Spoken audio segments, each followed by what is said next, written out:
Secondo tentativo di partenza. Ripetiamo, 14 cavalli al via di questo premio. Isenburg F, una categoria G, 1 Tarek, 2 Zinia Mou, 3 Patrick S, 4 Adrenaline Go, 5 Amber TR, 6 Shark Attack, questa è la prima fila. In seconda 7 Avica Chuck SM, 8 Un Tuono da Barco, 9 Salvador Trio, 10 Socrate Benal, 11 Arcana of Nando, 12 Ulisse LL. Terza fila 13 Usso Regra, 14 Victory Route B. Rapporto di scuderia tra i numeri 4 e 14. Stacco della macchina, veloce, Zinia Mou, all'esterno è partita bene anche Shark Attack, l'errore di Amber Numero TR. 5 Amber TR squalificato. Cerca di rimanere in secondazione Tarek, intanto vediamo l'errore. Numero 2 Zinia Mou squalificato. Che si getta di galoppo, quindi rimane in vantaggio Maurizio Cheli con Tarek, cerca di accodarsi in seconda posizione Shark Attack, manovra che riesce. Numero 3 Patrick S squalificato. Che si getta di galoppo. Poi Avica Chuck SM, tutti molto sgranati per il buon ritmo tenuto da Tarek, 28,2. Poi vediamo in quarta posizione Ussaro Egra, partito bene dalla terza fila.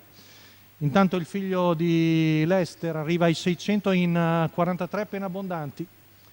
Tarek, poi Shark Attack, Avica Chuck SM, Ussaro Egral, poi Salvador Trio. All'esterno ci prova Adrenaline Go, ancora un 14,5 qui davanti, addirittura meno di 58 il primo giro. Ritmo forsennato da parte di Tarek che ha una decina di metri di vantaggio da Shark Attack, poi a intervallo Avica Chuck SM. Primo chilometro passato in 1:12,4. Numero 13 Ussaro Egral squalificato. Tarek.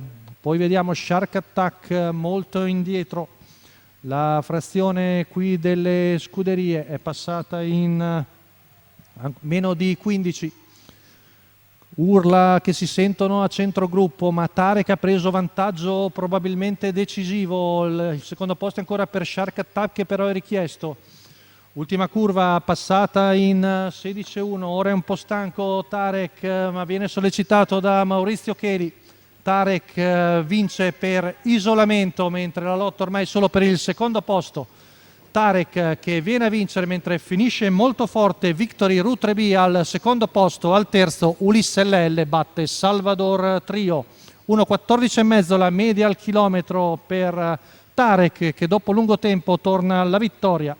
Il figlio di Lester e Gaiane, Maurizio Cheli, il training di Marco Azzaroni, la signora Anna Fiorentina ai colori, in un vero e proprio assolo. Rivediamo qui con Maurizio Cheli tagliare il traguardo, mentre per il secondo posto gran finale centropista di Victory Route B a precedere Ulisse LL che batte Salvador Trio.